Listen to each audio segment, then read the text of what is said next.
Welcome to The Pleasure of Writing. I'm Will. I'm Max. And we are here in Carmel by the Sea to talk to you about some interesting filling mechanisms. We talked a lot about ink the last time, and we thought we'd talk about how you put ink in your pen.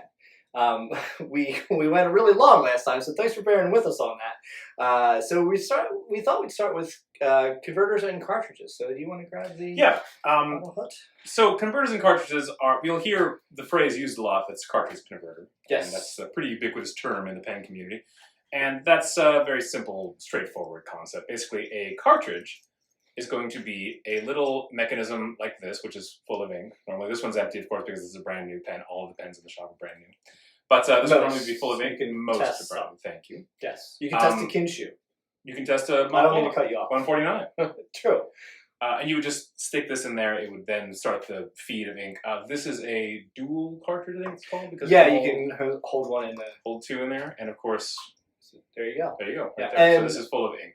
So this is a converter. I would say that cartridge converter is pretty much the most common filling mechanism you're going to find in a fountain pen. Indeed. Whenever I don't know what filling mechanism a pen uses, I just say cartridge converter. Yeah. And then hope that it never comes back to bite me. So this is a converter, and essentially a converter is a portable piston, which we're going to get to in 1 second. But it comes off. You could actually put a platinum branded cartridge into the platinum, whereas they don't take Standard International. There are a couple different cartridge styles, converter styles and stuff. But you would dip this in your ink, and you would draw your ink up into it, and be ready to go. That's especially true for Pilot. Pilot, you can't really substitute other... Pilot, Platinum, and Sailor. It seems to be most common with Japanese. Well, and Lamy as well. The Japanese countries. I'm sorry if you missed me saying that, but I wanted to make sure that I want to make sure that we hit that real quick. Because Pilot is a Japanese company. And steel is hard. We're learning. We're getting better. So this is a piston filler. So a lot of people, I think they think that once you get into more premium pens, higher priced pens, it should be a piston. I mean, I think it's really more a matter of preference. There are some advantages that piston fillers and other yes. methods have over cartridge converters. Well, because a piston back fillers, they're going to hold more ink. Exactly. If you have, so basically you're using the entire barrel as essentially your cartridge. It does take up some room to have the piston mechanism, but as you can see, you just turn it clockwise, counterclockwise down. It's righty-tighty, lefty-loosey. So as you're basically drawing it up as in like a syringe or something like that. It's the same kind of mechanism. So not only does that give you more volume of ink to use, but actually it drastically changes the feel of the pen in your hand. A pen full of ink in your hand feels way different. Yes, it feels a lot, not heavier, but there's different balance to it for sure. Yeah, there's more heft to it. This is the golden barrel. This one was the platinum Kinshu. Sorry, I didn't mention the Kinshu. Sure. That is a fifth in a limited line of the Shunin K. This is the golden barrel. And then this is, so I always call this my desert island pen. If you told me I could only have one fountain pen, and I don't know why you'd break my heart like that, it would be the Pilot 823. It is a backfill system, which is kind of similar to a piston in that there is a plunger in here, but what happens is, I love the physics. It's so cool getting into the physics of fountain pens and how they work. There's a lot of really clever devices that they come up with in order to make these things work the way that they have over the years. So you saw me unscrew it, and then you saw me pull it up. So basically what I did was, there's a flare at the bottom of this, and we'll put this up somewhere. And I think we changed our staging a bit. It flares out at the bottom, and there's this plunger here that takes up the width of the barrel. And as you push it down, it creates negative pressure behind it. So it's osmosis. So it's high pressure to low pressure. You're killing the pressure behind. You're killing the pressure. You're killing it. And then as you depress it, and I don't know why you'd make it feel so sad, it hits the flare, and it just fills up with ink. It's like a 3/4 fill. And then the interesting thing is that when you seal it, it seals so it'll never leak on a plane or something like that. I don't usually travel with an inked pen. I don't usually write on an airplane. But it's gotten to the point where it was a much bigger concern. You don't have to be concerned about it. But if you are, the 823 is the one to go with. Like, it seals up. And so now that it's sealed up, basically you're only going to get the amount of ink that's in this grip section to write with. It's, from experience, about 2 pages. And then you have to open it up and let the ink flow in. And then we Actually, Oh, no. speaking of traveling, speaking of being able to move around with it, if you want to jump over I'm to glad you mentioned the traveling inkwell from Yeah. Visconti.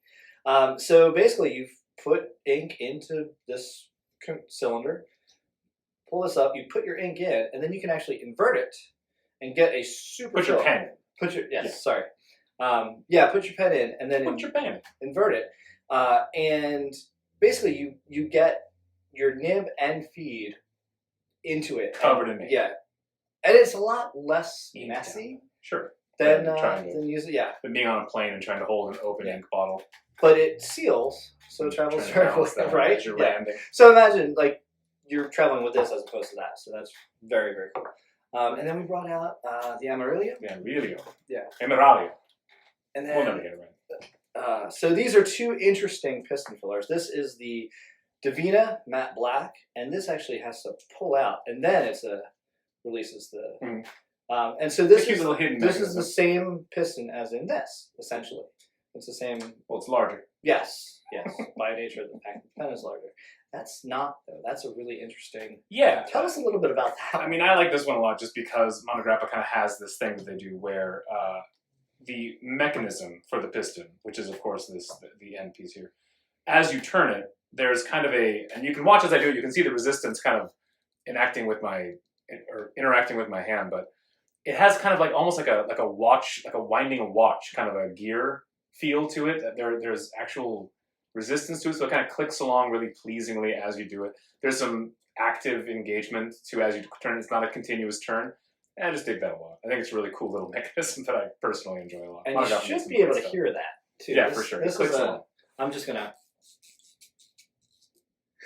I think that's more of a test for the new microphone setup. than I anything. don't know that it's on actually. Let's give it a shot. Afterwards, Afterwards, we'll do some post where it's just me and your microphone. Like, and then finally, we've got a Montegrappa Age of Discovery, and this is really cool. So this is a new, and it's a Nice. wooden cap with a working compass and a sextant. And then this is akin to a telescope because it actually does telescope. You unlock it, that click, and then that's unlocked. yeah, There it take a is. shot. And then you dip it in, and it does this. That's just fun. It's so great. You Some do of it the a few stuff is times, educational. pump. Some of the stuff is just fun. Yeah, and then click it back, and you're good to go. And it feels surprising. I'm going to say surprisingly good. I wouldn't expect a pen made of this much metal to Sure. feel balanced and like you could write with it. But I Or you feel wouldn't like, say that it would feel good to hold a mini telescope in your hand and write. exactly. But you know, again, Yeah. Montegrappa, they make a lot of good stuff. They don't make bad stuff. Really. No, they don't. So these are some of the myriad filling mechanisms you will write with. You'll find in your fountain pens that you get from thepleasureofwriting.com. So visit us on the web. Certainly follow us on Instagram at instagram.com/thepleasureofwriting. And we've got, and now, I mean, I think this is our 5th video. We've done several videos. So we post We've once done a a week. number of videos. Yeah, we do Thursday or Friday, like usually during the week, so you can watch it over the weekend. But we've got tons more, and we really appreciate your viewing. So, and stop by Carmel. Come see us. It'll be a lot of fun. Yeah, everyone should. Come see the store. Drop in. Yeah, and we look Don't be a forward to seeing stranger. you. Thanks a lot.